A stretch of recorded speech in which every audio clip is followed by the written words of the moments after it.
কিছু জায়গায় দেখা যাচ্ছে যে তারা মজুত করছে। অবশ্যই সিন্ডিকেট করতেছে, নাহলে তো তেল সরকারে বলতেছে তেলের কোনো অভাব নাই, ওদারে পাম্পে যে তেল পাচ্ছি না। তারা বেশি অতিরিক্ত সংগ্রহ করছে বলেই তো আমরা পর্যাপ্ত তেল পাচ্ছি। বারবার রিফিল করে তেল নিয়ে বাসায় নাকি জমা করে রাখে। আমার গাড়ি এক ফুটো তেল নেই, আমি যদি তেল না পাই তাহলে আমার ঠেলে নিতে হবে বাসায়। মধ্যপ্রাচ্যে যুদ্ধ পরিস্থিতি বিরাজ করায় প্রভাব পড়েছে দেশের জ্বালানি বাজারে। সাধারণ মানুষ আতঙ্কগ্রস্ত হয়ে অতিরিক্ত তেল সংগ্রহ করায় পাম্পগুলোতে তৈরি হচ্ছে দীর্ঘ লাইন, বাড়ছে সাধারণ মানুষের ভোগান্তি। অবিলম্বে এই প্রবণতা বন্ধ না হলে বাড়তে পারে ভোগান্তি। বর্তমানে যে অবস্থা, কোনো পাম্পে তেল পাওয়া যাচ্ছে না। এখন মানুষ স্বাভাবিকভাবেই মানুষের নেচারগতভাবে এই জিনিসটা করবে, কারণ বাঙালিরা স্বাভাবিকভাবে এটা তেল লোড করবেই। কারণ ঢাকাতে কোনো মতো তেল পাওয়া যাচ্ছে, ঢাকার বাইরে উত্তরবঙ্গে বা অন্যান্য সাইডে একদমই তেল নাই। তবে 1 ঘন্টা লাইনে দাঁড়ায় এটা বেনিফিট পাচ্ছি যে তারা এখন ফুল ট্যাঙ্কির তেল দিচ্ছে। আপাতত আগের মতো 200 টাকা 300 টাকার এরকম লিমিটে দিচ্ছে না। তো আমার মনে হয় যে এখন পরিস্থিতিটা আগের তুলনায় স্বাভাবিক হবে, আর লাইনও এখন দ্রুত যাচ্ছে। এখন সরকার অলরেডি বলতেছে যে কারা কারা মজুত করে রাখছে আমাদেরকে তথ্য দিন। কিছু জায়গায় দেখা যাচ্ছে যে তারা মজুত করছে।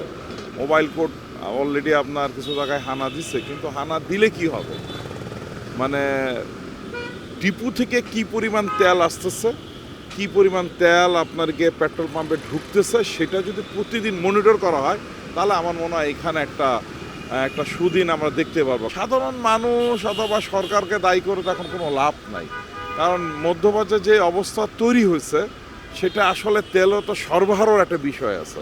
আপনার ধরেন হয়তো আমাদের কাছে 2 মাসের তেলের মজুদ আছে, কিন্তু 2 মাস পর যে ইরানের সাথে যে ধরনের যুদ্ধ চলতেছে, ইরান যুদ্ধ না থামালে তো এটা আমার মনে হয় না সমাধানের দিকে আমরাও যাইতে পারবো। পাম্পে তেল নাই, কিন্তু পাম্পের যে কর্মচারী আছে ওরা কই থেকে জানি আমাদের বলতেছে 100 টাকা বেশি দিলে আপনার 10 লিটার তেল আমরা বেশি দিব। এইভাবে নিয়ে গেছি। আমাদের প্রত্যাশিত ছিল আমরা এখানে 1 সপ্তাহ থাকবো, কিন্তু 4 দিনে বেশি থাকতে পারি নাই। একবার নেওয়ার পরে আবার লাইনে দাঁড়িয়ে আর একবার করে নিতেছি, কারণ 200 টাকার বেশি তেল দেয় না, 100 টাকা বেশি দেয় না।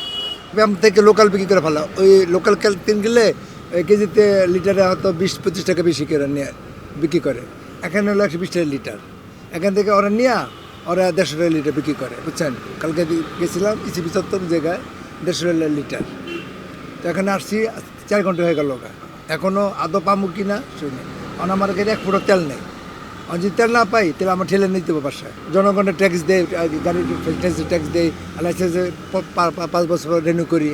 তা আমরা তো আমাদের দেশ সরকার চলে, তো আমাদের কেন হয়রানি করতেছে এটা আমি বুঝলাম না। বারবার রিফিল করে তেল নিয়ে বাসায় নাকি জমা করে রাখে, তো এটা তো আমাদের সবার জন্যই সমস্যা। ভবিষ্যতে যদি তেল একবারে বন্ধ হয়ে যায় বা আরও বেশি সংকট দেখা দেয়, তখন ওই তেল দিয়ে রাইড করবে, এই চিন্তা আর কি। তেলের জন্য যে এই যে 1.5-2 ঘন্টা ধরে লাইনে ওয়েট করতে হচ্ছে। আমরা একটা তো ডেলিভারি ছিল, সময় মতো পৌঁছাতে পারছি না, এই লাইন ধরে অনেকক্ষণ দাঁড়িয়ে থাকতে হচ্ছে। তারা বেশি অতিরিক্ত সংগ্রহ করছে বলেই তো আমরা পর্যাপ্ত তেল পাচ্ছি না, প্রয়োজনীয় তেল পাচ্ছি না।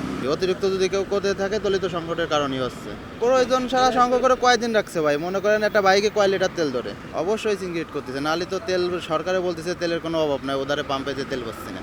তো দীর্ঘ লাইন তো দেখাই যাচ্ছে, দেখতেই পাচ্ছেন সবাই যে দীর্ঘ লাইন চলতেছে। আমাদের তেল দিতে গিয়ে 5-6টা তেল চলে যাচ্ছে আর কি অযথা।